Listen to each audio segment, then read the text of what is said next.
Hola, muy buenas tardes. Bienvenidos a esta transmisión especial que organiza la Universidad Autónoma de Tlaxcala a través del sitio Ciencia Tlaxcala.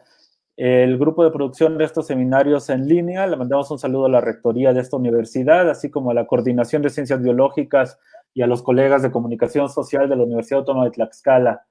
En especial, también saludamos a los estudiantes del posgrado en Ciencias Biológicas de esta Universidad Autónoma de Tlaxcala y al grupo de bellotas que se reúne en la Unidad de Atención Integral a la Mujer en el Centro Tlaxcala de Biología de la Conducta.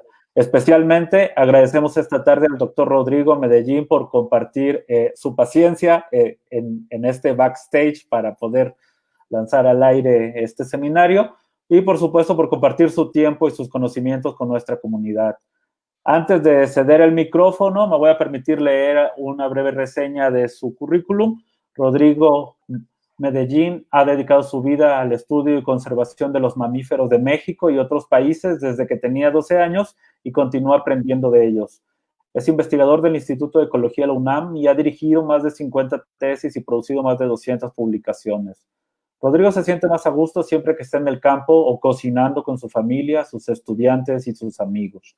La mitad de su trabajo se enfoca a los murciélagos y el resto en jaguares, berrendos y política internacional de conservación. Sus estudios se centran en documentar los efectos de las actividades humanas sobre los mamíferos, el manejo de vida silvestre para la conservación y documentar los servicios ambientales proporcionados por los mamíferos.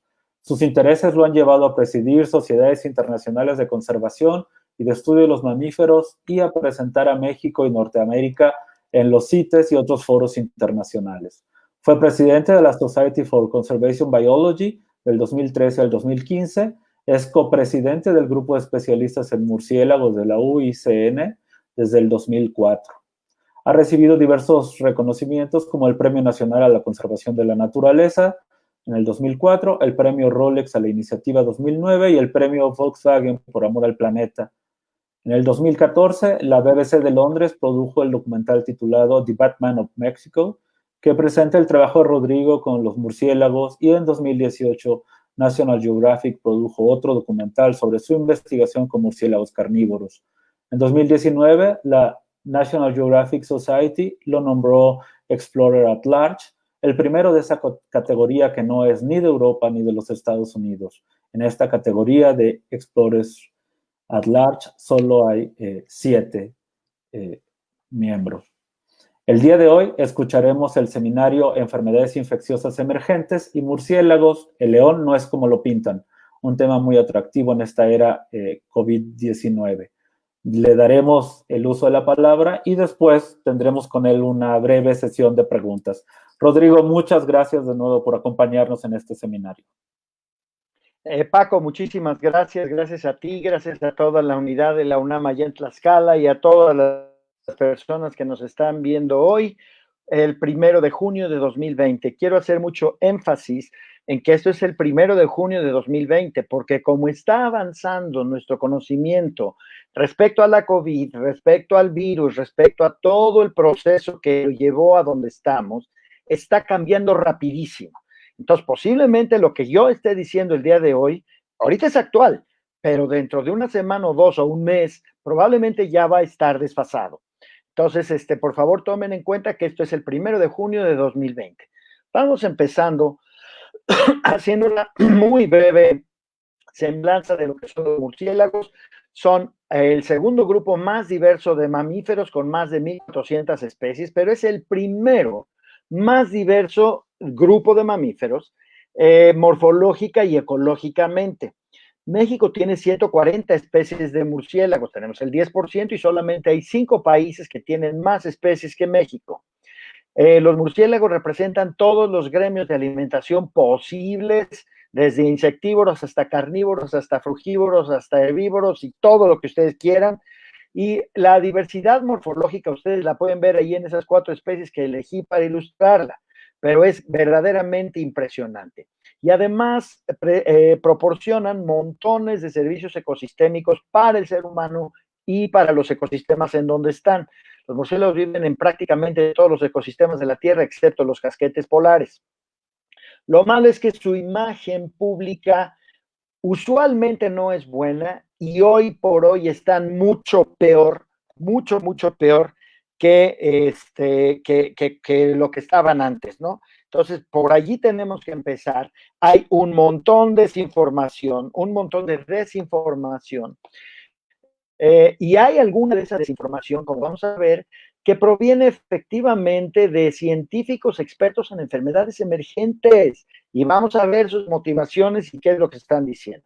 Entonces, eso quiere decir que los murciélagos hoy necesitan de la ayuda de todos los que estamos viendo esta charla y toda la demás gente en México y en el mundo.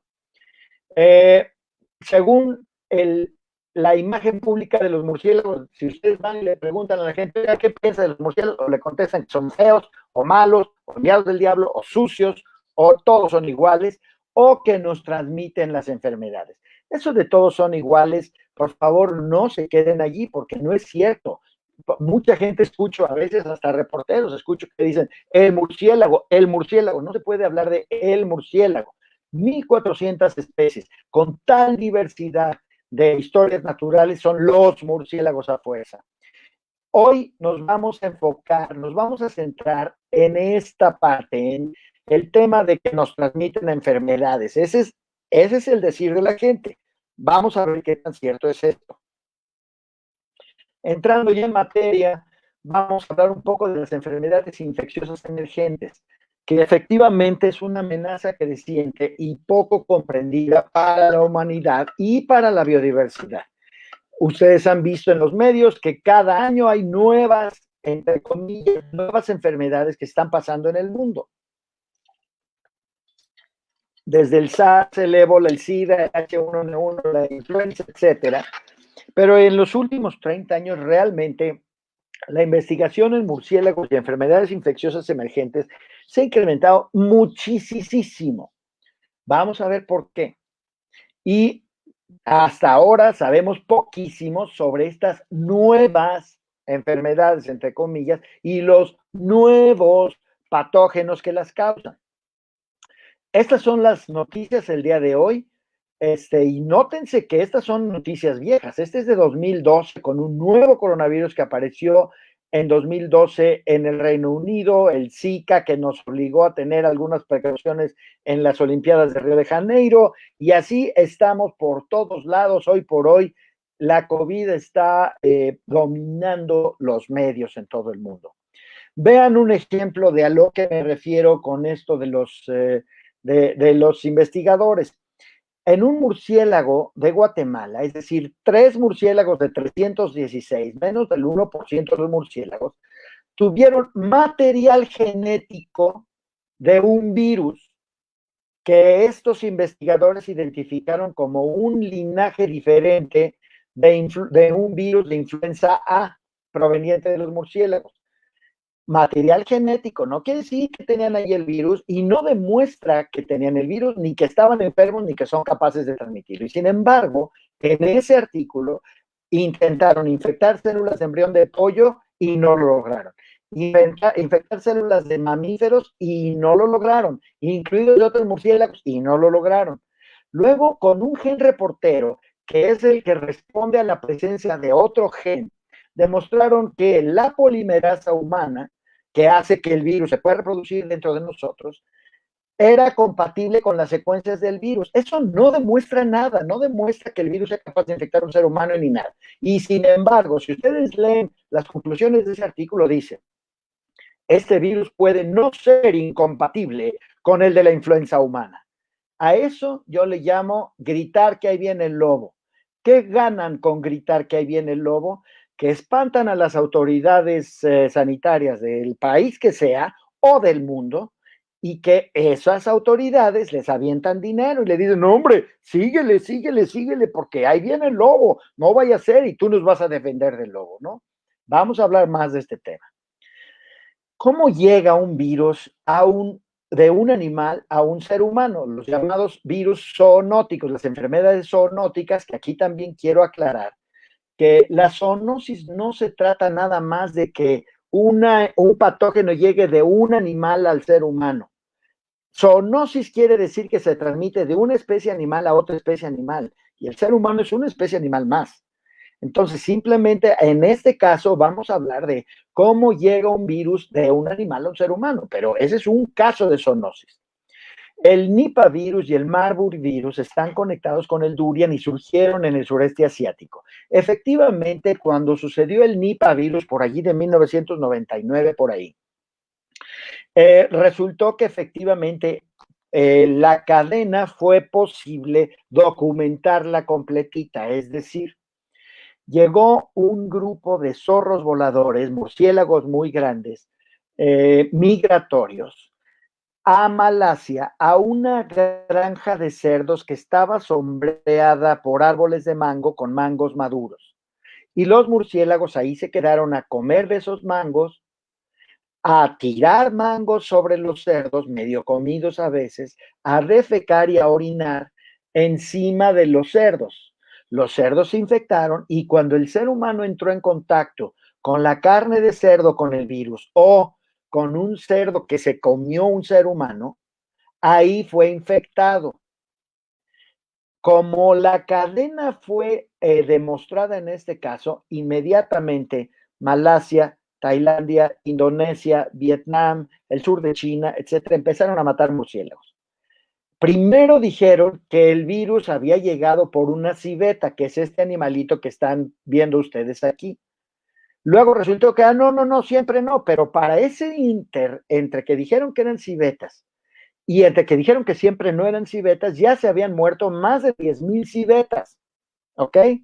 Y de allí pasaron no, pues ahora matar a los murciélagos. En ese momento yo ya era presidente del grupo de especialistas en murciélagos de la UICN y entonces movilizamos a todo nuestro personal. En ese tiempo teníamos más de 200 personas en 80 países en el mundo. Les pedimos a todas esas 200 personas que escribieran una carta cada uno a cada uno de estos países, de estos gobiernos que estaban matando murciélagos, con el siguiente texto. En toda esa zona existe esta fruta que se llama el durian.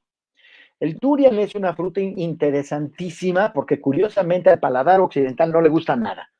Y si ustedes cuando vayan al sureste asiático se van a dar cuenta de que cuando entran a un hotel o a un taxi o a un edificio público, tienen calcomanías de este tamaño que dicen prohibido entrar con durian, no se puede entrar, por el olor del durian que es muy, muy penetrante, pero es deliciosa la fruta, deliciosa, tan deliciosa que solamente para Tailandia el durian representa 160 millones de dólares cada año. Y resulta ser que el durian es resultado de que los murciélagos polinizan la flor. Entonces, si nosotros queremos mantener nuestra cosecha de durian, seguir disfrutando de esa maravilla de fruta y seguir con la entrada de dinero que representa el durian, no podemos matar murciélagos. Eso es lo que decían las cartas de los miembros del Bat Specialist Group. No quiero colgarme la medalla de ninguna manera, pero fuera por peras o por manzanas, el caso es que a las 2 semanas dejaron de matar murciélagos, finalmente, ¿no? Pero el tema era que estaban perdiendo el servicio ecosistémico de la polinización de las flores del durian. Cuando hablamos de enfermedades, por favor, especialmente mis colegas biólogos, que piensen que la enfermedad es solamente una pieza de un rompecabezas ecológico. La cadena de un patógeno a un vector, a una enfermedad, a una población y a un brote es súper compleja y muy poco conocida.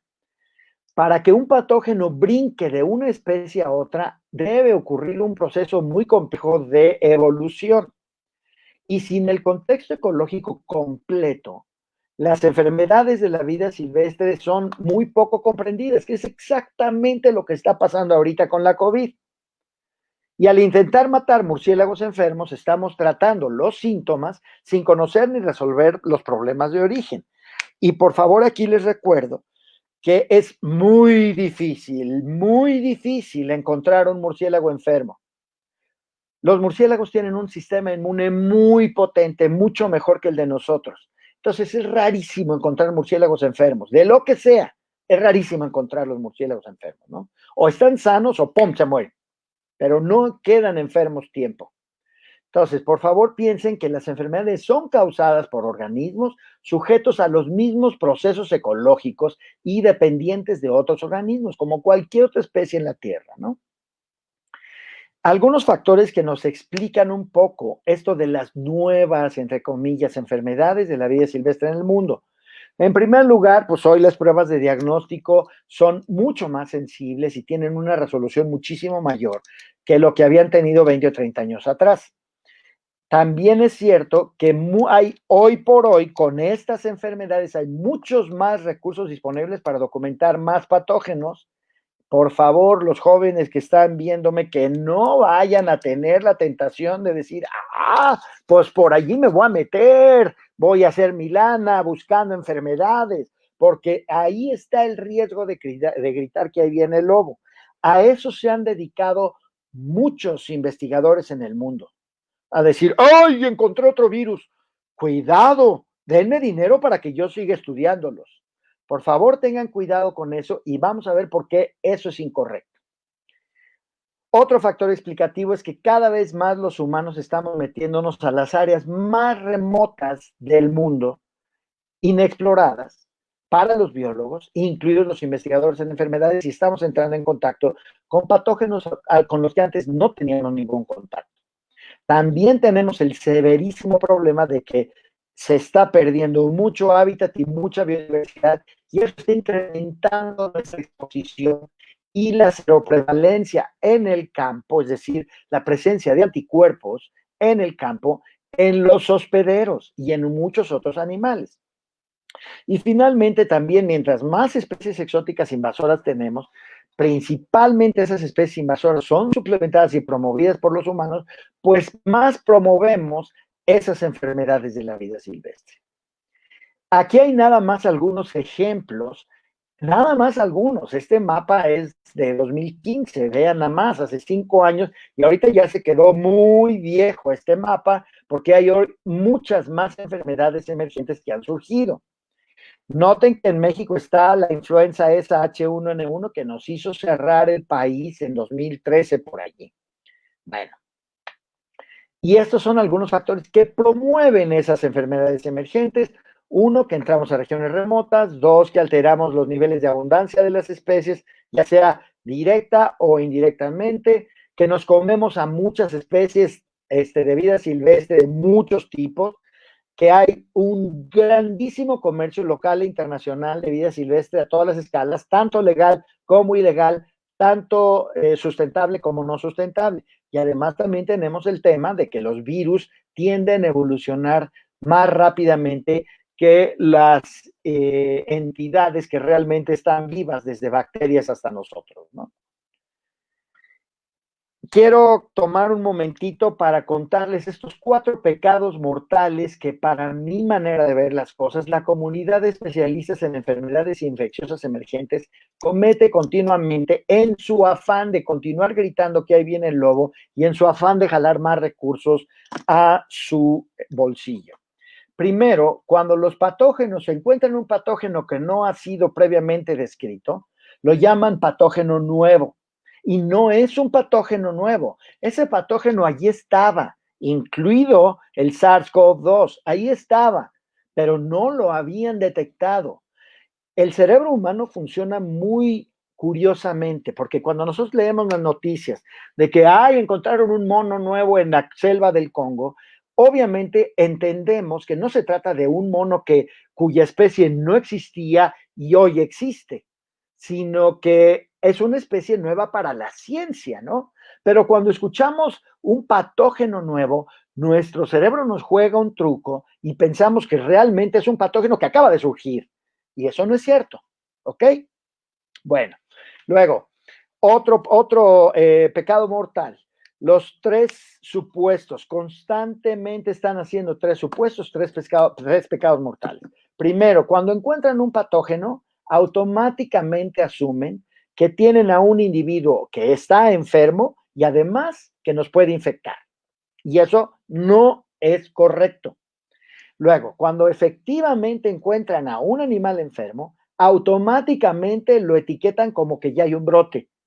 Y hay muchos procesos poblacionales, inmunológicos, epidemiológicos que tienen que suceder antes de que realmente sea un brote. Y finalmente, cuando ya aparece un brote, inmediatamente ellos asumen que va a brincar a otra especie ese brote. Y eso necesita un montón de procesos evolutivos para que realmente eso suceda. Por favor, cuando lean ustedes las publicaciones, tanto en Science como en el Excelsior, en donde ustedes lo quieran, tienen que pasar por el tamiz a ver si no están cometiendo alguno de estos pecados. Hablemos un poco del contexto en el que estamos metidos. Cuando hoy por hoy la gente escucha la palabra virus, se terrifica y se bañan en alcohol y se limpian todo aquello. Bueno, por favor, piensen que los virus son las entidades biológicas, sin llamarlos seres vivos, por supuesto, son las entidades biológicas más abundantes del planeta. Piensen esto la próxima vez que se metan a la playa.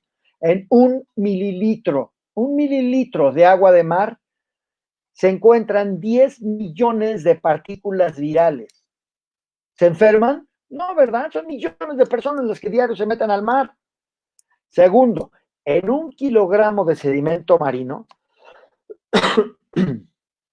se puede encontrar hasta 1 millón de virus distintos. Virus distintos. Hoy por hoy se conocen menos de 5,000 virus. La diversidad en los virus en la Tierra se ha estimado en 10 a la 31, es decir, un 1 seguido por 31 ceros. No sé ni cuántos gasillones, quintillones, octaguiones sean esas, pero es una cantidad estratosférica. Evidentemente eso quiere decir que si yo ahorita agarro mi dedo y hago así en mi computadora, aquí yo tengo virus nuevos, se los garantizo, está absolutamente seguro. Aún más, los servicios ambientales de los virus. La gran mayoría, más del 90% de los virus en el mundo que infectan tanto a plantas como a animales, son fagos, son bacteriófagos, se alimentan de bacterias. Matan entre el 4 y el 50% de las bacterias que se producen diario. Ustedes imagínense qué pasaría si hoy por hoy algún mago de la farmacéutica inventa un viricida que mate absolutamente a todos los virus en el planeta. En 5 días, 6 días máximo, nos morimos todos, plantas y animales, porque las bacterias nos acabarían comiendo a todos, ¿ok? Otro ejemplo, una muestra fecal de 500 gramos de un humano sano tenía más de 1,200 genotipos virales y el humano está sano. Esto va para decirles que no tenemos que tenerles miedo a los virus. Los virus son tan viejos como la vida misma y su origen se remota muy probablemente a las primeras células. Es absolutamente imposible pensar en un mundo libre de virus. Ni siquiera conocemos lo que hay en nuestros ombligos, por favor. Investigadores de la Universidad de California usaron hisopos de algodón que pidieron a 60 personas que se los pusieran en el ombligo, los rotaran dentro del ombligo, los metieran en un tubo de ensayo y lo mandaran de regreso. Ahí aparecieron por lo menos 2,368 filotipos de bacterias, que quieren decir mucho más de una especie que por filotipo, y muchas de ellas desconocidas. Imagínense nada más. Aún peor, en el metro de la ciudad de Nueva York, 1,500 muestras de los asientos, de las paredes, de las puertas, de los pisos, etc. Encontraron 1,688 taxa de bacterias, virus, arquea y eucariontes, de los cuales la mitad eran desconocidos. En el metro de Nueva York, por favor. ¿Para qué nos tenemos que ir hasta las celdas más remotas para buscar virus? Pues los vamos a encontrar aquí, en tu casa, en tu mano. Bueno, entramos del SARS-CoV-2 y la COVID-19. Es la COVID-19 porque es la enfermedad que causa el SARS-CoV-2, ¿no? Mantengamos esos dos conceptos separados. Los coronavirus son una familia de virus y esa familia hasta ahorita cuenta con más de 300 especies y se están describiendo nuevas especies de coronavirus cada ratito. Se esperan muchísimos miles de virus de esa familia. La gran mayoría de los coronavirus son inofensivos. Solamente 7 de esos más de 300 especies conocidas hasta ahora, solamente 7 nos causan algún malestar a los humanos. Y de esas 7, solo 3 nos pueden causar daños serios o matarnos. El SARS-CoV, síndrome agudo respiratorio severo del sureste asiático, de 2003 más o menos, que le quisieron colgar a los murciélagos también y no pudieron. Nunca hubo ninguna evidencia de que el SARS-CoV hubiera salido de un murciélago. 2, el MERS-CoV, el síndrome agudo respiratorio severo de Medio Oriente, que también les quisieron colgar a los murciélagos y luego otros investigadores demostraron que eran los camellos los que estaban transmitiéndoles esto en la península arábiga a los seres humanos. Y finalmente el SARS-CoV-2, que una vez más se ha intentado decir que, pues fueron los murciélagos los que nos infectaron. No hay evidencia y ahorita vamos a llegar a eso. No hay ninguna conexión demostrada que diga que el primer ser humano fue infectado por un murciélago. No hay evidencia, nada de eso. Ni por un pangolín, ni por una civeta. No hay evidencia de nada de eso. Y ojo, hay una publicación de una mujer de la que ahorita vamos a hablar, en donde dice que ella encontró ese virus SL-CoV, que encontró en un murciélago de allá en China, que comparte un 96.6% de su material genético con el SARS-CoV-2. Y de allí, esta investigadora dice que, pues claro, de ese virus del murciélago viene este. Eso equivale a decir que porque nosotros compartimos un 99% de nuestro genoma con los chimpancés, nosotros venimos de los chimpancés o ellos vienen de nosotros. Y las dos cosas son falsas. Aquí lo que pasó es que probablemente el SARS-CoV-2 y el virus SL-CoV de los murciélagos comparten un ancestro antiguo que hoy por hoy los virólogos están diciendo que al parecer se separaron hace 70 u 80 años. Pero no viene de un murciélago. Mutó el ancestro y dio origen a uno de estos dos. Eso es lo que pasó nada más. Por si eso fuera poco, por favor piensen que el SL-CoV, el virus de los murciélagos, no puede infectarnos en nuestras células, no puede entrar. La proteína S, que es esta coronita que por la cual les dicen coronavirus, esa es la proteína S, que es con la que se abren la puerta, digamos, de la membrana celular, los virus. Bueno, pues la proteína S del SL-CoV de los murciélagos no es compatible con la membrana celular humana, es decir, la llave que abre la cerradura de la membrana celular humana no le corresponde, entonces no puede entrar, no nos vamos a infectar. Olvídense. El SARS-CoV-2 es un virus de los humanos. Hoy por hoy, 6.300.000 personas han sido diagnosticadas con este virus. Hasta el último han sido infectados por un humano y tal vez solo uno. El primero puede haber sido infectado por algún animal que todavía no se conoce. Y aquí entro otra vez a ese tema de que hay investigadores de gran renombre que han sido entrevistados en CNN, en National Public Radio, en ABC, en NBC, en todas las cadenas grandes de los Estados Unidos, y que estos investigadores se atreven a decir que si pasa un murciélago junto a ustedes están expuestos al virus, que si están viviendo junto a murciélagos están expuestos al virus, que si están entrando a cuevas están expuestos al virus. Eso es completamente falso, completamente falso. Y que conste que yo he invitado a este señor 3 veces, 3 correos electrónicos le he invitado y fue amigo mío. durante 15 años, fuimos amigos, a un debate público. Y digo, ya que estamos en eso, les voy a dar su nombre, se llama Peter Daszak, el presidente de Eco Health Alliance. Estamos invitándolo a un debate público, ni se aparece, ni sus luces. Bueno, ¿cómo llegamos aquí? Otra historia. Aquí, la mujer que ven aquí abajo a la izquierda de su pantalla es Shi Zhengli, la mujer que hoy los medios llaman la Batwoman, la mujer murciélago, porque ella es la que ha estado diciendo que ahí viene, que ahí viene, que ahí viene, que ahí viene. Es una más de las que están gritando que ahí viene el lobo, efectivamente. Y en este caso, ella fue la que afirmó que era un virus de un murciélago. Y ya vimos que no es un virus de un murciélago, que probablemente los coronavirus han evolucionado dentro de murciélagos, sí, pero este coronavirus en particular no viene de un murciélago. Y los coronavirus no son privativos de los murciélagos nada más.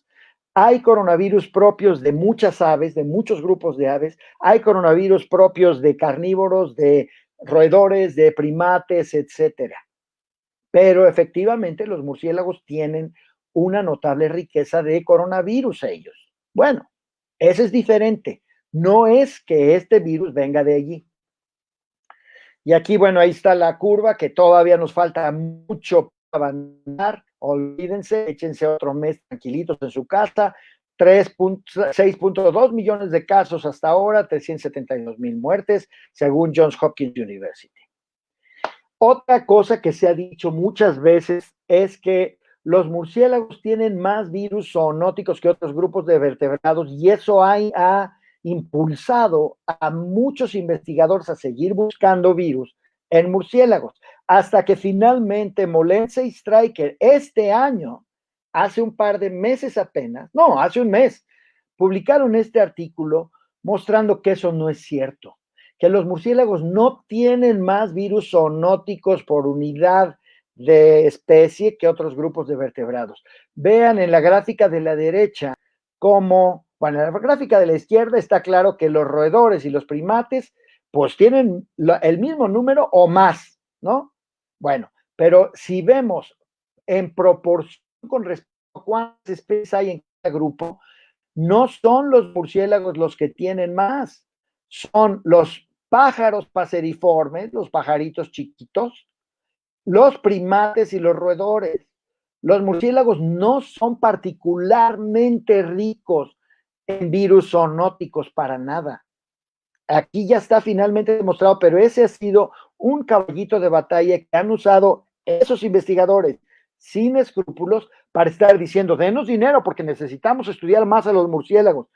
Necesitamos estudiar todo. Y si vamos a ir a buscar nuevos virus, olvídense porque nunca vamos a acabar. ¿Qué necesitamos hacer? Ahí vamos. Aquí hay dos sopas, ¿no? Necesitamos resolver la emergencia médica y necesitamos prevenir futuras pandemias. Resolver la emergencia médica principalmente le compete a los médicos, a los virólogos, a los epidemiólogos, a los patólogos, inmunólogos, etcétera. Ellos son los que van a ayudarnos a resolver y aquí me quito el sombrero ante todos los profesionales de la medicina que nos han ayudado increíblemente en todo el mundo. Mis respetos y se merecen absolutamente todo mi respeto. Pero por otro lado están las futuras pandemias y ahí es donde posiblemente podemos entrar como biólogos, como ecólogos, etcétera. ¿De qué estoy hablando? Primero tenemos que pensar en esta obsesión de encontrar al culpable. ¿Por qué demonios los seres humanos siempre ahí andamos buscando a ver a quién echarle la culpa? ¡Ah! Fue el pangolín. ¡Ah! Fue la civeta. ¡Ah! Fue el murciélago. ¡Que le corten la cabeza! Parece que somos la reina roja de Alicia en el País de las Maravillas. ¡Que le corten la cabeza! Olvídense, el culpable. Si quieren verdaderamente conocer al culpable de esta pandemia, vayan al espejo más cercano y miren a quién ven ahí. Ese es el culpable. Cada uno de nosotros. Todos tenemos culpa. Todos. Ahí les va. ¿Qué vamos a hacer? Estas son las 3 enseñanzas que tenemos para el futuro, hoy por hoy, según mi perspectiva. Primero, la primera línea de defensa para defendernos de la próxima pandemia es la conservación de los ecosistemas. Y tenemos que dejar en paz a la biodiversidad. Las vamos a ir desglosando. La segunda enseñanza es que tenemos que regular y reducir el consumo ilegal, no sustentable de carne de monte. Eso posiblemente nos ayude a mitigar en algo la próxima pandemia. Y la tercera es que nosotros mismos tenemos que reducir nuestro consumo de carne y cambiar las formas de producción de los animales que consumimos. Vamos al primero. La primera enseñanza de la prevención es que la conservación de los ecosistemas es crucial para mitigar o detener la siguiente pandemia a través de un proceso ecológico que se llama el efecto de dilución y que voy a utilizar esta diapositiva para explicarla. Esta diapositiva se refiere a la enfermedad del Lyme. La enfermedad del Lyme, que es en donde dos investigadores muy reconocidos empezaron a desarrollar el concepto del efecto de dilución. Y aquí de lo que se trata es de que en el lado izquierdo tenemos un ecosistema más o menos intacto con todo su componente de plantas y animales y de sus patógenos. Pero ahí los patógenos y los hospederos de esos patógenos están diluidos. Aquí quiero llamarles la atención a que, como es la enfermedad del Lyme, vamos a llamarles lima.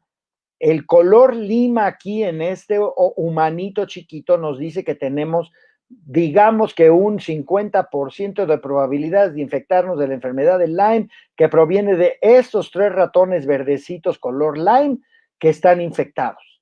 ¿Por qué? Porque están en bajas densidades y están coexistiendo con un montón de otras especies, incluidos sus depredadores, incluidos sus competidores. Y entonces los patógenos se mantienen en bajas densidades diluidos. Pero luego, claro, llega el ser humano y desmonta y deforesta y perturba los ecosistemas. Y entonces algunas especies de hospederos que son oportunistas se convierten en superabundantes y de ser 3 o 4 por hectárea se convierten en 20 o 30 por hectárea.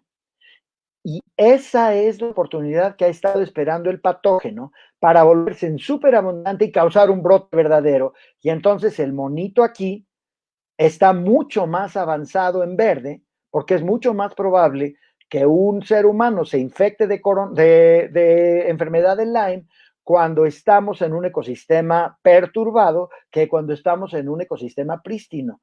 Los ecosistemas prístinos, los animales y sus patógenos están diluidos en bajas densidades. En los ecosistemas perturbados y ya destruidos, los hospederos están muy abundantes y sus patógenos están muy abundantes. El colofón es, hay que proteger la biodiversidad y sus ecosistemas para evitar la aparición de otros patógenos, ¿no? Otras enfermedades emergentes.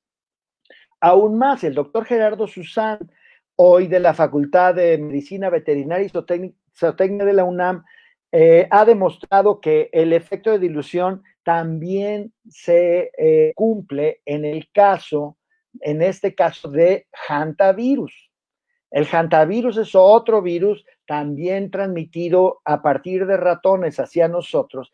Y aquí él muestra cómo en los sitios experimentales en donde él quitaba algunas especies de ratones y ponía individuos de la especie de ratón que es el hospedero del hantavirus, entonces incrementaba la abundancia de ese ratón, se incrementaba la densidad, se reducía su competencia. Y entonces vean la seroprevalencia, ¿dónde está mi cursor? Vean la seroprevalencia acá, que es mucho mayor en los sitios experimentales que en los sitios control en donde estaban los ratones a las densidades normales. ¿Ok? Entonces, por favor, piensen que efectivamente el mantener los ecosistemas prístinos es muy importante para que podamos mantener a los patógenos diluidos. Otra lección que surge de los estudios del efecto de dilución es que mientras mayor diversidad, y aquí en términos de diversidad se está utilizando el recíproco del índice de Simpson, mientras más se incrementa el valor del recíproco del índice de Simpson, la prevalencia del patógeno se reduce y a una menor diversidad, la prevalencia es mucho mayor. Una vez más, necesitamos proteger los ecosistemas. Bueno. La segunda enseñanza, el consumo de animales silvestres y en los mercados húmedos. Efectivamente, ustedes recuerdan que los mercados húmedos han sido postulados como la posibilidad de que de allí surgió el origen de este SARS-CoV-2 y el brote inicial de la COVID-19. Bueno, esto puede haber sido, hay mucho debate actualmente, parece que hay evidencia a favor y hay evidencia en contra en este sentido. Todavía no está perfectamente claro, pero lo que sí es cierto es que los mercados húmedos son un caldo de cultivo para enfermedades emergentes nuevas. Por ejemplo, el estar apilando jaulas con diferentes especies aquí, en donde unas defecan sobre otras y los pichones están defecando sobre los armadillos y los armadillos sobre los conejos y los conejos sobre los ratones, etcétera, está forzando, está obligando a esos brotes, ¿no? No quiere decir que inmediatamente va a cambiar, va a brincar el patógeno. Quiere decir que le estamos haciendo las cosas fáciles, ¿no? Y también se acuerdan ustedes de esta pobre mujer.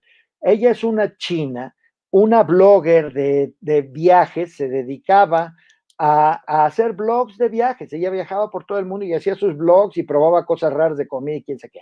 Bueno, esta fotografía la saqué de un video de ella comiéndose un murciélago en Palau. Sí es China, ella es china, pero ella está en Palau comiéndose ese murciélago. Y en cuanto surgió esto de que algún chino se comió una sopa de murciélago, que es completamente falso, entonces la agarraron a ella, que estaba en todas las redes, dijeron, fuiste tú, maldita desgraciada, y la empezaron a agredir por todos lados, a grado tal que ella tuvo que cerrar sus redes sociales por los ataques que estaba recibiendo, ¿no? Yo no comparto su idea de comer murciélago, ¿no? Definitivamente, pero una cosa es eso y otra cosa que ella haya sido la culpable. Ella no fue la culpable, ella fue a Palau en el Pacífico, una isla del Pacífico Sur, y ahí se comió un murciélago porque los locales se comen un murciélago, punto, se acabó. Y hoy por hoy a ella la están crucificando, tanto que le cerraron su changarro y se acabó. Entonces, matar animales no resuelve nada y destruye servicios ecosistémicos fundamentales para que los ecosistemas funcionen y para nuestro bienestar día con día. ¿Ok? La tercera enseñanza, urge reducir nuestro consumo de carne, incluidos los animales domésticos.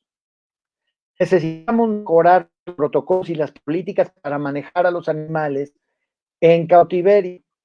Ustedes vean esa granja de pollos. Esa granja de pollos puede ser el metro de Pino Suárez en hora pico. Así está. Y ese es la situación ideal para algún brote de algún patógeno. Acuérdense, por favor, de los brotes de influenza aviar que como están tan lejos y de repente se acercan, pero no nos matan tanto, no se nos quedó tanto en la mente. Pero las influencias aviares están pegándonos cada 6, cada 8, cada 10 años y muchas de ellas salen de estas granjas de pollos. Y algo parecido puede pasar con las granjas de producción de cerdo y de res. Entonces, primero, hay que bajar nuestro consumo de carne. Pero segundo, hay que involucrarnos también en que los procesos para producir esa carne que nosotros ya nada más llegamos al súper y, ay, tráete una pechuga de pollo, sí, órale una pechuga, ay, qué rico el caldito de pollo. Tenemos que involucrarnos en ver cómo se produjo y en que los derechos de esos pollos sean reconocidos y que vivan una vida mínimamente digna y sana, porque en su salud va nuestra salud. ¿Ok?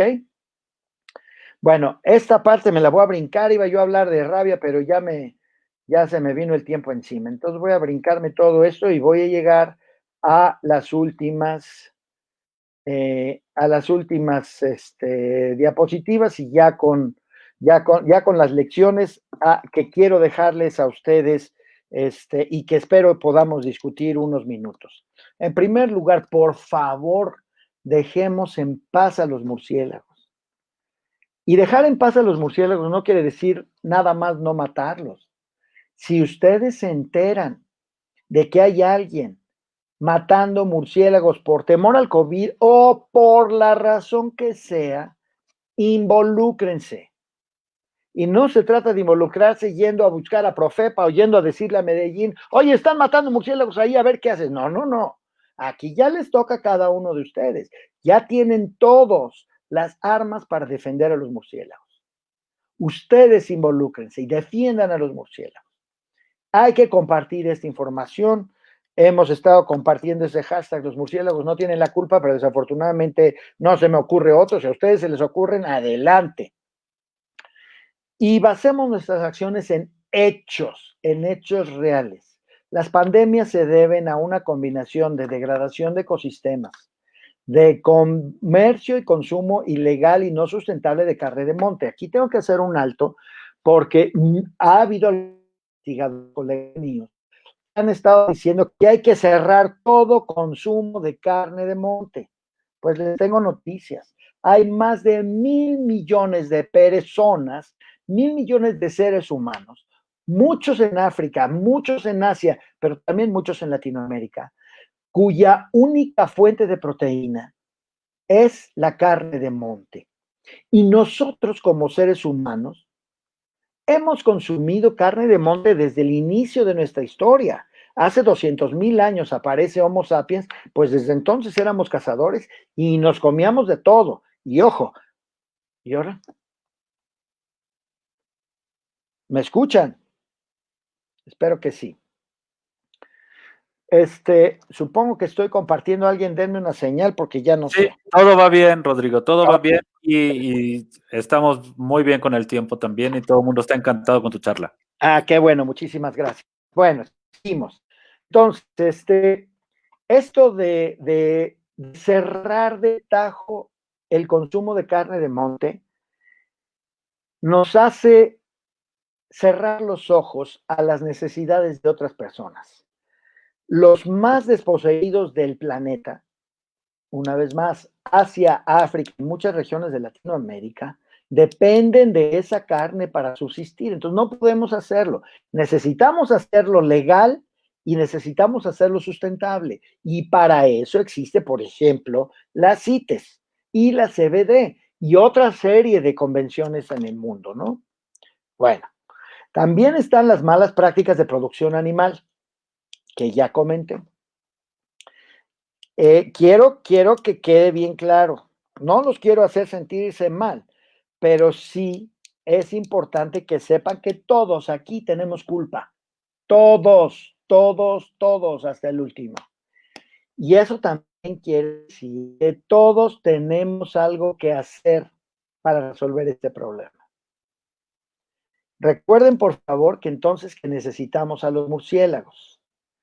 Las acciones que nosotros llevemos a cabo hoy por hoy van a definir el futuro. Ojo, las acciones tuyas de cada uno de los que nos están viendo hoy van a definir el futuro. Lo único que no se vale es seguir viviendo su vida como la han vivido hasta ahora sin hacer ningún cambio. Ahorita les voy a construir todo ese caso. Primero, tratar, si podemos, de no consumir animales silvestres. Que sí que están en Yucatán y se les antoja un cib de venado. Pues no cib de venado. por favor. Dejen que los animales silvestres sean consumidos por la gente local, que no tiene otra fuente de proteína. Nosotros, a ver si nos comemos un caldito de pollo o algunas verduras, una dieta vegetariana, etcétera. Bueno. Segundo, hay que reducir nuestro consumo de carne. Nosotros todos podemos. ¿Por qué a fuerza hemos de comer carne 4 veces a la semana, 3 veces a la semana o todos los días de la semana, como hay gente que lo hace? Vamos empezando por quitarle un día a la semana y no comer carne de los 3 días que comemos a comer 2. ¿Por qué no? No estoy pidiendo que todos nos volvamos veganos y no estoy pidiendo tampoco que todos nos vayamos a vivir una cueva y allá estemos metidos al resto de, porque ni así, ni así. Cada quien decide qué cambios va a hacer en su vida. Hay que informarse de dónde vienen los alimentos y cómo fueron producidos, desde las manzanas hasta el pollo, desde los chiles verdes que nos vamos a echar en una salsita hasta el pescado que vamos a comer. Al principio sí es cierto, nos van a ver como, ¿y este loco qué? Van a llegar ustedes con la señora de las manzanas y le van a decir, por ejemplo, es mi caso, yo así lo hago y muchas veces ya me tengo mis marchantes que ya me conocen, ahí viene el loco, mire, aquí están las mexicanas, porque yo lo primero que les digo es, ¿de dónde vienen esas manzanas? Si vienen de Washington o si vienen de Chile, no las quiero. Estamos matando la agricultura mexicana. Búscame unas manzanas, aunque estén medias manchaditas, medias picaditas, de Zacatlán de las Manzanas, Puebla, y esas me llevo. ¿Ok? ¿Cómo fueron producidas? Tratar de incidir en que se usen menos plaguicidas, menos fertilizantes químicos, menos herbicidas, etcétera. Todo eso se vale, tenemos el derecho y debemos involucrarnos en ese proceso. Igualmente con el pollo. Y al principio el señor del súper o el señor de la pollería les va a decir, pues quién sabe de dónde vengan, oiga, a mí me lo dan re barato y por ello yo se lo vendo aquí. Pues por andar comprando cosas re baratas, perdón, por eso estamos donde estamos, precisamente, porque ahora resulta que tenemos la industria del zapato, sin ir más lejos, mexicana, ya se murió.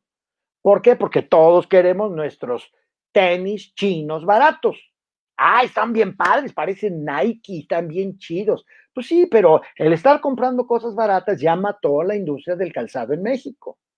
Tenemos que pensar qué clase de mundo queremos vivir dentro de 10 o 15 años. Tenemos que entonces que involucrarnos en hacer la producción de esos alimentos sustentable, respetuosa de los derechos y de la salud de los animales, porque la salud de los animales es nuestra salud. No podemos seguir con que hay, pues la pechuga de pollo, así. No, no, no. Hay que ver de dónde vienen. Y si ustedes pueden tener un jardincito donde ustedes suelten a sus pollos ahí, consuman de esos huevos y consuman de esos pollos. Y son mucho más saludables y se van a sentir mejor con ustedes mismos y van a reducir su impacto en el mundo. También tenemos que pensar en reducir nuestra demanda y nuestro uso de recursos. Eso también tiene que ver con la pandemia, no se engañen. ¿Desde cuánta agua utilizamos? ¿Cuánto tiempo nos tardamos en la ducha? Yo llevo años que estoy reduciéndole. Ahorita estoy en 4 minutos en la ducha, ¿no? Y esos 4 minutos, digo, por lo menos aquí mi familia no me ha echado, creo que yo no apesto. Y también es cierto que yo tengo cierta ventaja, ¿verdad? Entonces yo por eso me tardo menos. Pero ustedes empiecenle a bajar 1 minuto. Si se tardan 10, bájenle a 9 y van a ver que no les pasa absolutamente nada. Igualmente, en lugar de agarrar el coche para ir a las 2 cuadras, vayan a pie. Traten de ver de dónde vienen los alimentos y cuáles son las fibras de la ropa que estamos usando y cuál es el impacto de esas formas de consumir nosotros productos y bienes y energía sobre el mundo. Porque eso es la pandemia, ese es el origen de la pandemia. Otro punto que es muy importante y que todos tenemos algo que hacer aquí es exigir el respeto al medio ambiente. Hoy por hoy la Semarnat es probablemente la secretaría más débil del gobierno federal, con la anuencia de nuestro secretario. el secretario Toledo ha ayudado a que se debilite cada vez más la Semarnat. Y tristemente hoy la Semarnat no es ni la sombra de lo que fue en sus inicios. Hoy por hoy todos nosotros tenemos el derecho de escribirles a nuestros senadores y decirle, óyeme, exige que se le suba el presupuesto a la Semarnat, que se le suba el poder político para que se siente en la misma mesa en la que se toman las decisiones, porque ahí es donde radica la protección del medio ambiente. Yo no estoy de ninguna manera de acuerdo con esa idea del secretario Toledo de las reservas bioculturales y que todo se vuelve una reserva biocultural. Debe haber reservas bioculturales donde ya está perturbado. Donde no está perturbado, que se quede así, por favor. Queda menos del 5% del país en donde no hay perturbación. Eso se tiene que quedar como está, prístino, intacto. Es donde reside el origen del capital natural de este país. Pero eso tenemos que exigirlo todos nosotros. No vale que, pues que Medellín le diga no. Todos lo tenemos que hacer. Entonces, esa exigencia de la protección de los ecosistemas y la biodiversidad es al presidente, es a todos los secretarios, es a los senadores, a los diputados y a mi vecino, que está tumbando un árbol o que está tirando la basura o juntando la basura. Hay que hablar con ellos. Digo, no llegar a decirle, óyeme, yo soy doctor y tú no sabes. No, hay que llegar con argumentos a platicar y a explicar por qué es importante en beneficio de todos. Tampoco nos podemos limitar a documentar la desgracia. No saben cuántas veces me ha llegado gente de Perú y de otros lugares. Oye, mira lo que está pasando, están matando murciélagos, diles algo. Diles algo, maestro, perdóname. A ti te toca a ti. No podemos nada más documentar la desgracia. Agarren su remo y a remar, damas y caballeros. Hay que entrarle a la batalla. Todos. Y todos tenemos algo que hacer. Lo único, repito, lo único que no se vale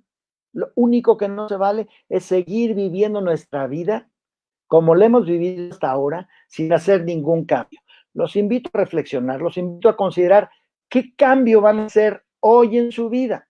No se trata de ser un cambio diario, no. Vaya cada quien a su velocidad. Si quieren de hoy para mañana convertirse en veganos, como ustedes quieran.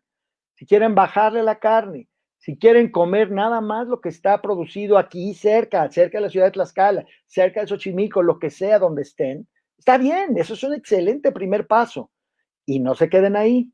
Ya al mes, a los 2 meses, ¿ahora qué más voy a hacer? Voy a sembrar unos jitomates para yo comerme mis jitomates que yo sembré y yo estoy cosechando. Eso es una delicia. Y estamos ayudando también. Hay 1000 cosas, hay un montón de lugares donde se puede hacer eso. Con eso quiero terminar agradeciéndole a todo mi equipo, que siempre son una fuente de inspiración impresionante para todo lo que hago yo. Y bueno, pues aquí terminamos. Muchísimas gracias. Voy a salirme de aquí para ver si ahora los veo. Ahí estás. Estás mudo, Paco. Sí, ya vi. Muchas gracias, Rodrigo, tanto por decirme que estaba mudo, pero especialmente por el seminario. Estuvo excelente y es una manera que en realidad debemos de reflexionar, que no estamos para echar culpas, sino en todo caso, como bien lo has mencionado, para compartirlas, ¿no? Y eso nos pone a todos en el mismo carro de que todos podemos hacer algo. Aquí me voy a permitir pasarte las preguntas que se han estado cayendo acá en el Facebook Live. Federico Chinchilla es seguramente un seudónimo.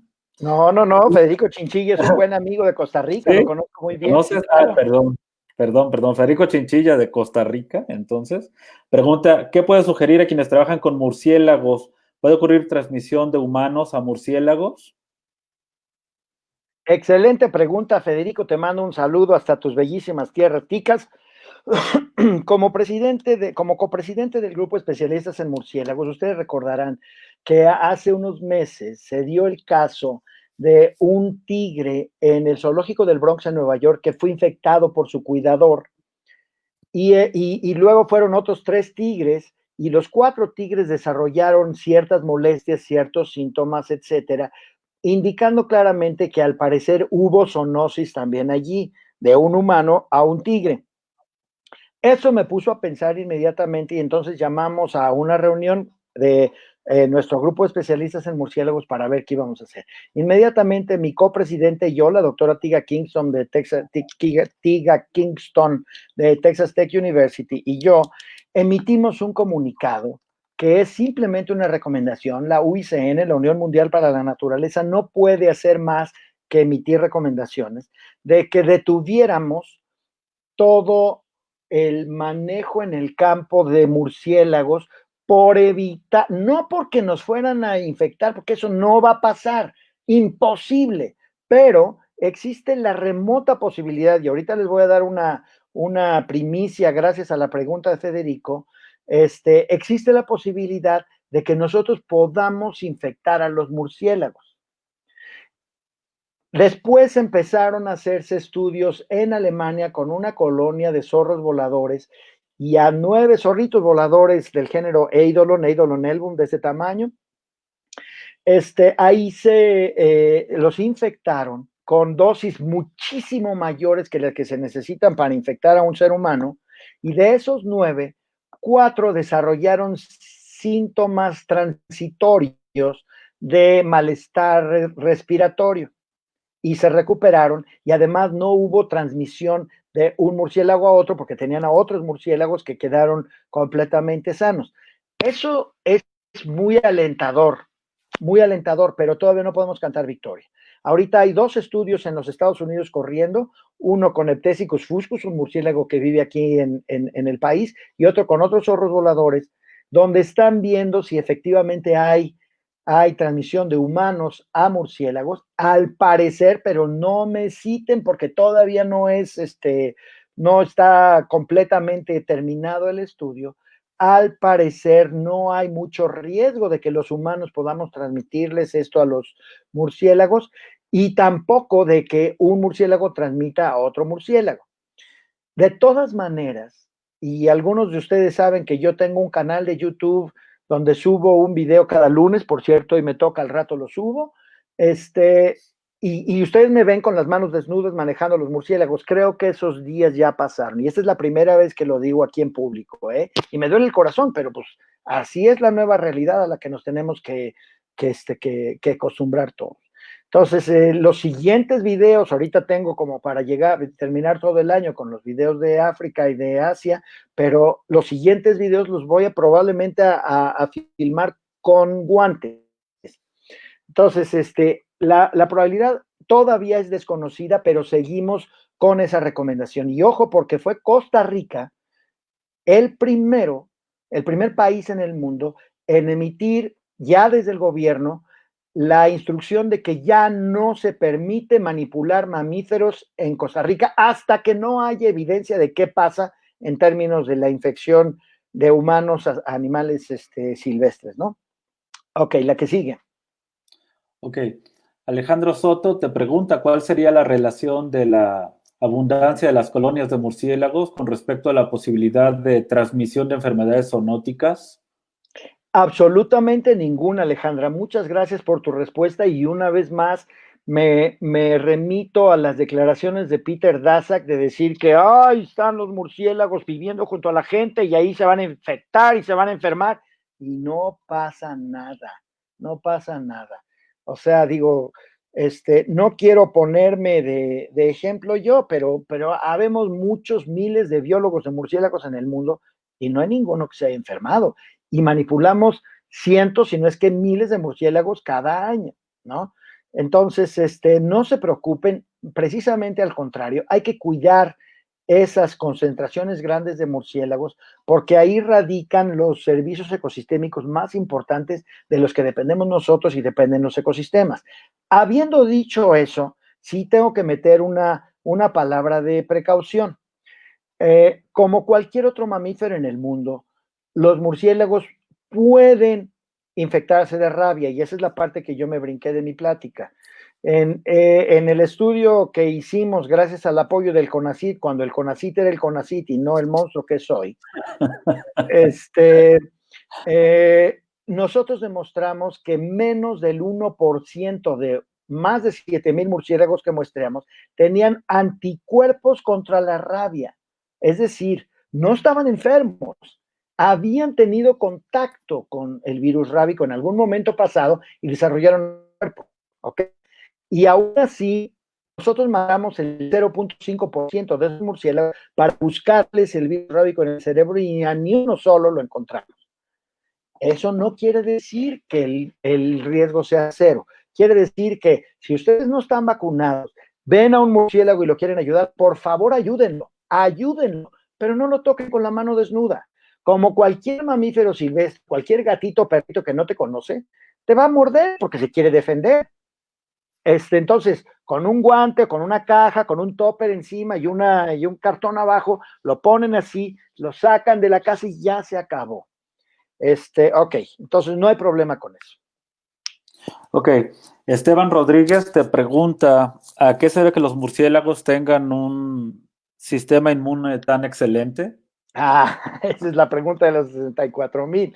Están estudiando los inmunólogos a los murciélagos desde hace 10 que se encontró esa capacidad de los murciélagos y todavía no le dan. Y obviamente esto se va a reflejar cuando le den, esto se va a reflejar en que posiblemente podamos nosotros fortalecer nuestro sistema inmune. El tema aquí es que los murciélagos incrementan su temperatura muchísimo, por ejemplo, cuando salen del refugio, incrementan su temperatura muchísimo y eso hace que se reduzca la posibilidad de que un patógeno les pueda causar algún malestar, ¿no? Pero hay muchas otras condiciones que tienen que ver con la historia natural de los murciélagos, que los ha hecho que tengan esa capacidad inmunológica tan inmensa, en el sentido de que rara vez vemos un murciélago enfermo, ¿no? Pero todavía están los estudios en curso. Muy bien. Una de las seguidoras que ha estado al tanto de tu charla, que firma como Tacos de Suadero, te pregunta, dentro de la educación ambiental, ¿sería buena idea proponer las creencias de las culturas originarias para el cuidado y protección del ambiente? Definitivamente, y qué bonito seudónimo, se me antojaron unos tacos de suadero de una manera horrible. Pero sí, definitivamente, qué bueno que esta chica Tacos de Suadero dice esto, porque muy cierto, en el México precolombino y en la China milenaria y en muchas otras culturas en el mundo, los murciélagos tienen una imagen positiva. ¿En qué momento la perdimos? Bueno, mi queridísima amiga y colega y compañera de trabajo, Laura Navarro, especialista en educación ambiental sobre murciélagos, nos decía el otro día en una plática que ella dio, que a partir de que Bram Stoker escribió su novela de Drácula, ahí es donde se viene todo para abajo y la gente empezó a tenerles terror y odio y aversión a los murciélagos. Ahora es nuestro trabajo, a los que estamos trabajando en conservación, en educación, en investigación, en todas esas líneas, el contrarrestar todo esto que Bram Stoker nos ha... Es una maravilla de novela, pero entre Bram Stoker y la COVID ya nos dieron en la torre, tengo trabajo para el resto de mi vida. Claro, claro. Luis Enrique Ose te hace el siguiente comentario que termina con una pregunta. Como mencionas, existe mucha evidencia de que una disminución en la biodiversidad lleva a un aumento en la transmisión de patógenos. Sin embargo, más allá de las medidas individuales, ¿cómo podría implementarse un manejo viable de los recursos naturales con el sistema económico que tenemos? No, hombre, pues está re fácil eso. Aquí es precisamente donde yo les decía que todos tenemos algo que hacer. O sea, según entiendo yo, ahí sí, ahorita me he desconectado un poco. Según entiendo yo, ahorita se está aprovechando la coyuntura de la cuarentena para avanzar mucho en las obras del Tren Maya y en las obras del aeropuerto de aquí. Y ojo, porque en Brasil, el secretario de Economía le ha recomendado a Bolsonaro que ahorita que está toda la gente metida en sus casas es cuando pueden irse a meter al Amazonas y devastarlo. Pues eso es lo que tenemos que cambiar precisamente. Si realmente queremos tener un futuro más o menos parecido a lo que teníamos antes que esto, pues ese es el momento, pero todos tenemos que involucrarnos. O sea, en la situación actual, hablar con el presidente, yo sigo pensando que el presidente es alguien que puede escuchar si se le presentan las cosas correctamente. Lo malo es que me temo que no ha escuchado a las personas que le pueden explicar esto con palitos y bolitas para que lo entienda, ¿no? El tema es que todos tenemos que empujar el barco para que todos nuestros gobernantes se den cuenta de lo absolutamente fundamental que es conservar la biodiversidad. Claro. Samantha Lozada te da las gracias por la plática y te pregunta qué medidas o leyes deben implementar en el manejo de mamíferos silvestres o ahora qué cambiará para las personas que trabajan con estos animales. Muy buen punto. Como yo también trabajo con jaguares y con otras cosas, inmediatamente sacamos nuestra recomendación de que no, de que por el momento no se toquen estos animales, que no los capturemos ni nada, porque no sabemos cómo van a reaccionar.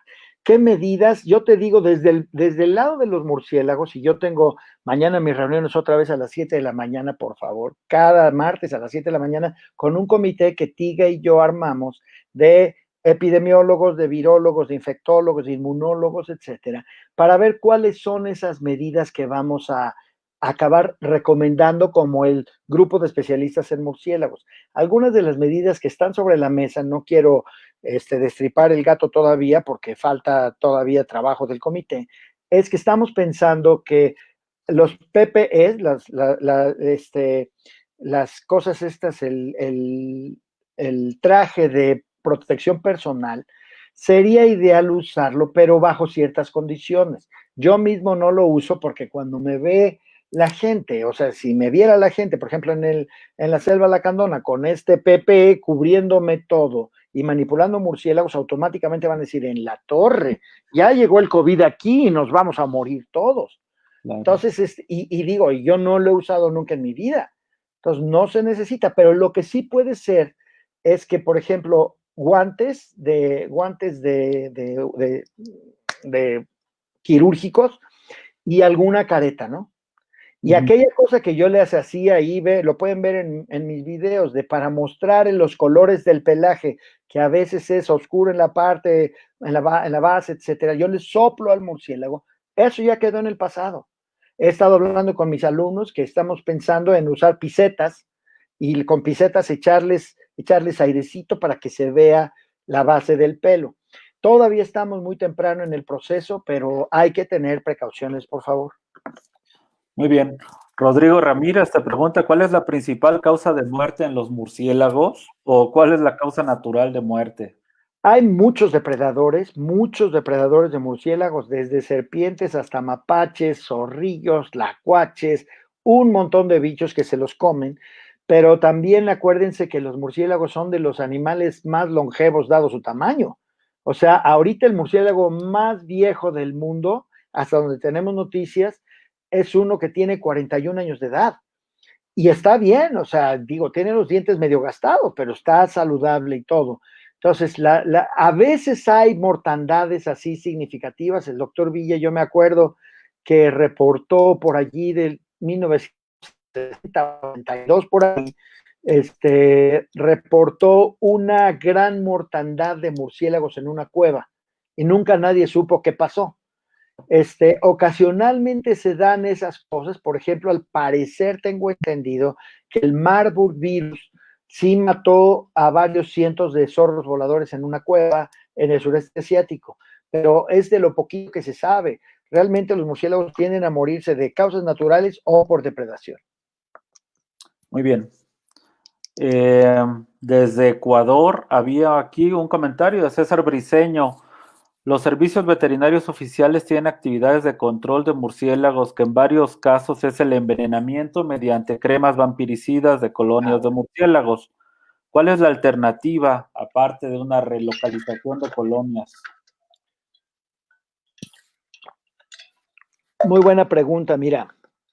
Es un tema un poco paradójico, y aquí a lo mejor vamos a perder seguidores, porque les voy a decir que evidentemente el murciélago hematófago hoy por hoy a veces representa un problema, pero es un problema que nosotros creamos y que como nosotros creamos el problema tenemos que tomar cartas en el asunto. Esto quiere decir que cuando hay algún asunto, algún sitio, alguna circunstancia en la que los murciélagos hematófagos están mordiendo gente, o hay alguna situación particularmente difícil en la que los murciélagos estén afectando a la población local en su patrimonio o en su salud, necesitamos ir nosotros los que trabajamos con conservación de murciélagos, a aplicar los controles de vampiros con el vampiricida al que referencia. Entonces, en este caso, yo lo veo así. Es más deseable el que nosotros vayamos y resolvamos el problema de que los vampiros están mordiendo gente, matando a los vampiros directamente nosotros, a que la gente vaya y mate a todos los murciélagos, incluidos los insectívoros, los frugívoros, los polinívoros, en una cueva cercana, que es lo que usualmente pasa.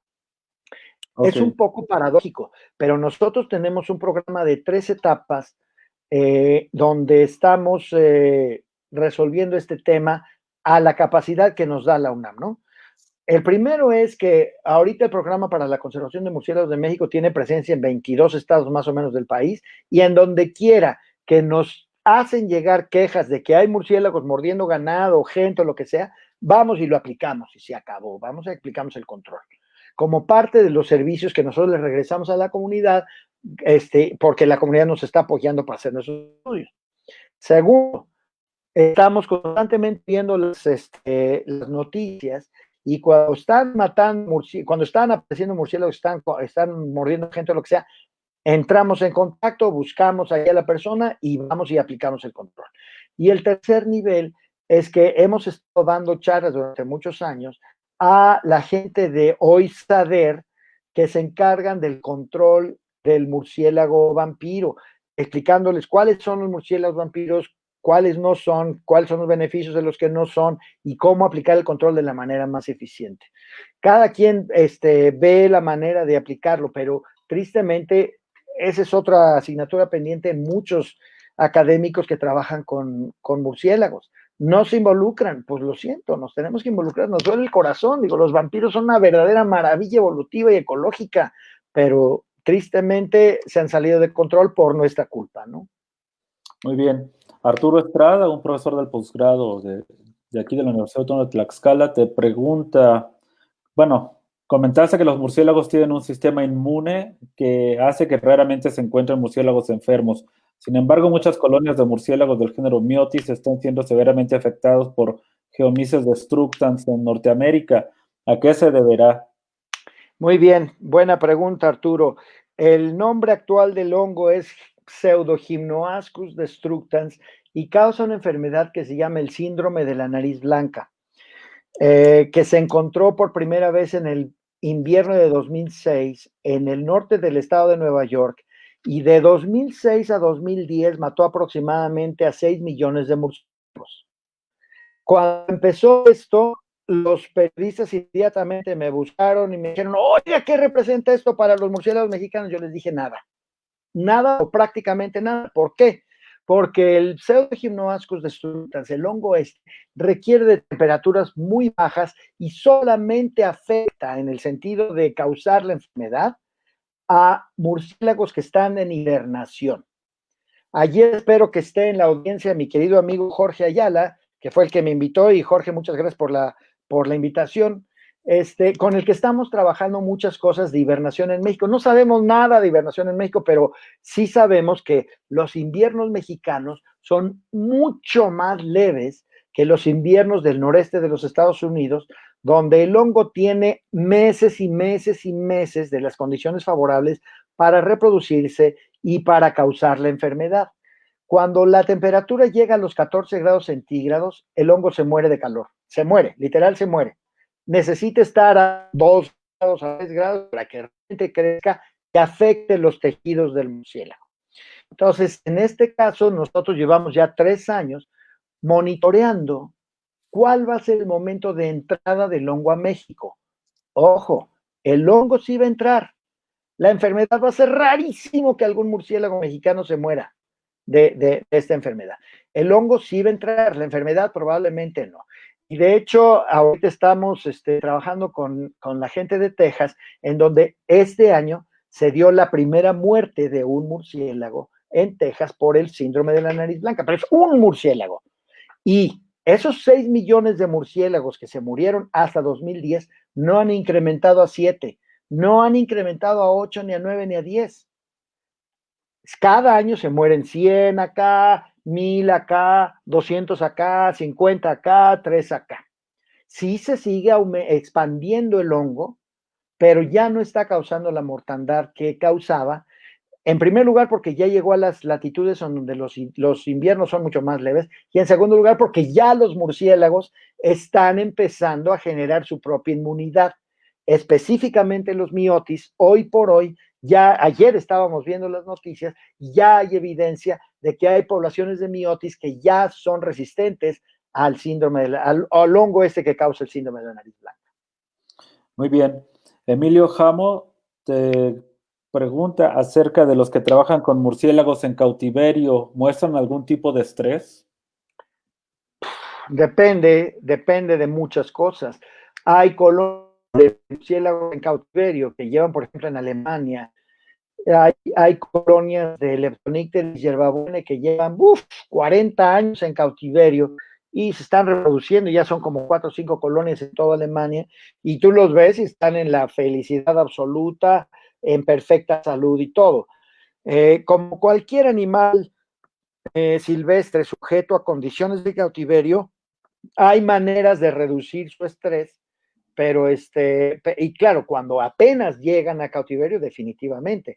Hay otros ejemplos, por ejemplo, mi querido amigo Yossi Jovel de la Universidad de Tel Aviv en Israel, que tiene una colonia de zorros voladores viviendo en su laboratorio, pero la colonia de zorros voladores es libre. Sale cada noche del laboratorio de Yossi, se alimenta de los dátiles de allí, de la ciudad de Tel Aviv, y regresa. Empezaron como cautivos, se les abrió un día la puerta y salieron y regresaron. Entonces varía muchísimo de las condiciones. Muy bien. Iram García te pregunta referente al tema de la rabia y Desmodus rotundus. Es un tema aún de interés en México. ¿De verdad hay relación entre los murciélagos y la rabia? Pues ya lo comenté, de hecho, cualquier mamífero puede sufrir, puede ser infectado por rabia, por el virus rábico. Y el virus rábico, una vez que te infecta, pues el 99.9999% de las probabilidades es que te mueras. O sea, hay una muchacha, pobre chica, porque pues ya la van a estudiar el resto de su vida, que sobrevivió.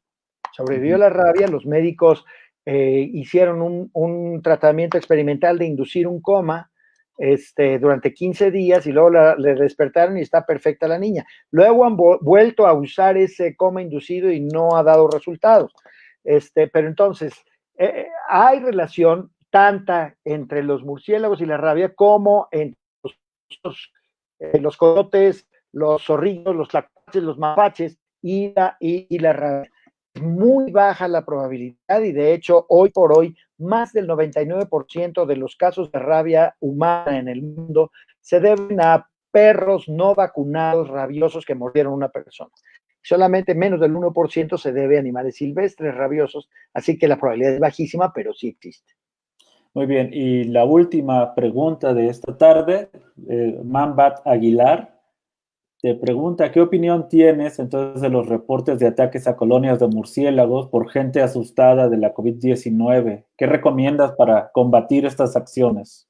Definitivamente que ahí es donde yo los invito a que se involucren y a que entren en contacto con cualquier persona que sea que está haciendo esto y que le den información verídica. Visiten la página de Bioconciencia donde tenemos todos los materiales de educación que quieran. Tenemos pósters, tenemos juegos para niños, tenemos libros de cuentos, tenemos un montón de cosas que ustedes pueden bajar y hacerles llegar a la gente y explicarles el matar murciélagos lo único que pasa ahí es que están haciéndose un daño ustedes mismos y haciéndole un daño al ecosistema, y su probabilidad de infectarse por el SARS-CoV-2 no cambió, porque cuando eventualmente, que probablemente todos nos vamos a infectar en el mundo tarde o temprano, más conviene que nos infectemos tarde que temprano, nos vamos a infectar por un ser humano, no por un murciélago. Entonces, nada más transmitan estas lecciones que hemos aprendido y platiquen con ellos. La gente es muy razonable y ve la realidad sin ningún problema, nada más que hay que acercarse a ellos. Muy bien. Rodrigo, pues muchísimas gracias. Ha sido un verdadero deleite tener este seminario el día de hoy compartido con nuestros estudiantes en el posgrado y por supuesto con el público que nos sigue a través de las redes sociales en Facebook. Muchas gracias por haber estado aquí con nosotros. Pues ha sido un verdadero gusto, Paco. Muchísimas gracias a ti. Un saludo a todos allá, los que nos vieron. Un saludo al campus de la UNAM en Tlaxcala. Gracias de nuevo a Jorge Ayala y gracias a Margarita, que pues tuvieron la cortesía de invitarme a dar esta plática. Espero que nos veamos pronto ya en persona y podernos dar un abrazo como se debe. Sí, claro que sí. Ojalá y pronto tengamos esta oportunidad, Rodrigo. Además de darte las gracias, también quiero agradecer, por supuesto, a Iván Bravo y Alejandro Díaz, que nos echaron la mano detrás de todo esto con el equipo de producción. Muchas gracias. Y, por supuesto, a la doctora María Lourdes Artea Castañeda, que nos ayuda con la coordinación de estos eventos, y al doctor Armando Bautista por la preparación del material que distribuimos en las redes sociales. Muchas Excelente. gracias. Gracias a ustedes. Y nos veremos pronto. Gracias a ustedes y saludos a todos. Nos vemos. Adiós. Chao.